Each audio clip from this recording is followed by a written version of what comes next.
Social മീഡിയയിൽ ഇപ്പോൾ ഏറ്റവും ചർച്ച ചെയ്തുകൊണ്ടിരിക്കുന്ന വിഷയമാണ് ഇന്ത്യ ഗോട്ട് ലാറ്റന്റ് എന്ന യൂട്യൂബ് ഷോ. ഒരേ സമയം രണ്ട് വിവാദങ്ങളാണ് ഈ ഷോയുമായി ബന്ധപ്പെട്ട് ഉയർന്നു വന്നിരിക്കുന്നത്. ഷോയിൽ യൂട്യൂബർ രൺവീർ അലാബാദിയ നടത്തിയ അശ്ലീല പരാമർശമാണ് വിവാദത്തിന് ആദ്യം തിരികൊളുത്തിയത്. ആരാണ് രൺവീർ അലാബാദിയ? ബിയർ ബൈസെപ്സ് എന്ന യൂട്യൂബ് ചാനലിലൂടെ ശ്രദ്ധ നേടിയ യൂട്യൂബറാണ് ഈ രൺവീർ അലാബാദിയ.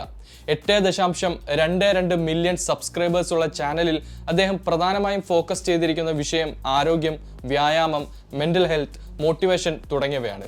സനാതന ധർമ്മത്തിന് പ്രാധാന്യം നൽകുന്ന റൈറ്റ് വിംഗ് പൊളിറ്റിക്സിനോട് ചേർന്ന് നിൽക്കുന്ന ഒരു വ്യക്തിയാണ് രൺവീർ. 2024 നാഷണൽ ക്രിയേറ്റർ അവാർഡ് നേടിയിട്ടുമുണ്ട്. അതുകൊണ്ട് തന്നെ തീവ്ര വലതുപക്ഷത്തിന്റെ സപ്പോർട്ട് നന്നായി ലഭിച്ചിട്ടുള്ള യൂട്യൂബറാണ് രൺവീർ. അത് തന്നെയാണ് രൺവീർ ഇപ്പോൾ മാപ്പ് പറഞ്ഞതിന്റെ പ്രധാന കാരണവും. രൺവീർ അലാബാദിയെ കൂടാതെ ഷോയുടെ അവതാരകൻ സമയ റൈന, സോഷ്യൽ മീഡിയ ഇൻഫ്ലുവൻസർ അപൂർവ മഹിജ, ആശിഷ് ചഞ്ചലാനി, ജസ്പ്രീത് സിംഗ് എന്നിവർക്കെതിരെയും അശ്ലീല പരാമർശത്തിന് കേസെടുത്തിരിക്കുകയാണ്. സംഭവം കൈവിട്ടു പോയതോടെ ഷോയുടെ അവതാരകൻ സമയ റൈന തന്റെ ചാനലിൽ നിന്ന് ഷോയിലെ എല്ലാ വീഡിയോകളും നീക്കം ചെയ്തു. ഇത് കൈകാര്യം ചെയ്യാൻ തനിക്ക് വളരെ ബുദ്ധിമുട്ടാണെന്ന് പറഞ്ഞുകൊണ്ടാണ് സമയ റൈന വീഡിയോകൾ പിൻവലിച്ചത്. സമയ റൈന എക്സിൽ പങ്കുവച്ച കുറിപ്പിൽ ഇങ്ങനെ പറയുന്നു: സംഭവിക്കുന്നതെല്ലാം എനിക്ക് കൈകാര്യം ചെയ്യാൻ കഴിയാത്തത്ര ബുദ്ധിമുട്ടുള്ള കാര്യമാണ്. എൻ്റെ ചാനലിൽ നിന്ന് എല്ലാ ഇന്ത്യാസ് ഗോട്ട് ലാറ്റന്റ് വീഡിയോകളും ഞാൻ നീക്കം ചെയ്തു. ആളുകളെ ചിരിപ്പിക്കുകയും നല്ല സമയം ആസ്വദിക്കുകയും ചെയ്യുക എന്നതായിരുന്നു എൻ്റെ ഏക ലക്ഷ്യം. എല്ലാ ഏജൻസികളുടെയും അന്വേഷണങ്ങൾ നീതിപൂർവം അവസാനിക്കുന്നുവെന്ന് ഉറപ്പാക്കാൻ ഞാൻ പൂർണ്ണമായും സഹകരിക്കും എന്നാണ് സമയ് എക്സിൽ കുറിച്ചത്.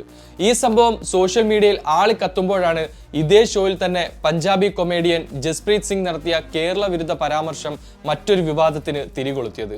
Kerala sir 100% literacy sir. ഇതിനെതിരെ നിരവധി മലയാളികൾ ഇപ്പോൾ മറുപടിയുമായി എത്തിയിട്ടുമുണ്ട്. നോർത്ത് ഇന്ത്യൻ സാർ, ഞങ്ങൾക്ക് കോണ്ടന്റ് ഇല്ല സാർ, അതുകൊണ്ട് ഞങ്ങൾ മലയാളം സിനിമകൾ റീമേക്ക് ചെയ്യുന്നു സാർ. സാക്ഷരത കുറഞ്ഞ സംസ്ഥാനത്ത് നിന്നും സാക്ഷരത കൂടിയ സംസ്ഥാനത്തെ കളിയാക്കുന്നു. അടുത്ത തവണ കേരളത്തെ കളിയാക്കുമ്പോൾ ആദ്യം നിങ്ങളുടെ ഉഡ്താ പഞ്ചാബ് ഒന്ന് ശ്രദ്ധിക്കൂ എന്നിങ്ങനെ പോകുന്നു മലയാളി കമന്റുകൾ. കൂടാതെ നിരവധി റിയാക്ഷൻ വീഡിയോകളും ഇതിനോടകം മലയാളികൾ ചെയ്തു കഴിഞ്ഞു. എന്നാൽ ഈ വിഷയത്തിൽ പ്രശസ്ത യൂട്യൂബർ ധ്രുവ് രാത്തിയുടെ പ്രതികരണമാണ് വ്യത്യസ്തമായത്. ഞാൻ രൺവീറിന്റെയും സമയുടെയും കണ്ടന്റുമായി യോജിക്കുന്നില്ലായിരിക്കാം, പക്ഷേ രാഷ്ട്രീയക്കാരും മീഡിയയും പോലീസും ഒക്കെ ചേർന്ന ഈ ഹരാസ്മെന്റ് യോജിക്കാൻ കഴിയുന്ന ഒന്നല്ല. എന്തോ ഒരു നിഗൂഢമായ ലക്ഷ്യമുള്ളതുപോലെ, യഥാർത്ഥ പ്രശ്നത്തിൽ നിന്നും ജനങ്ങളെ വഴിതിരിക്കുന്നത് പോലെ. മണിപ്പൂർ CMന്റെ രാജി ഇന്ന് ഒരു മീഡിയയും ചർച്ച ചെയ്യുന്നില്ല.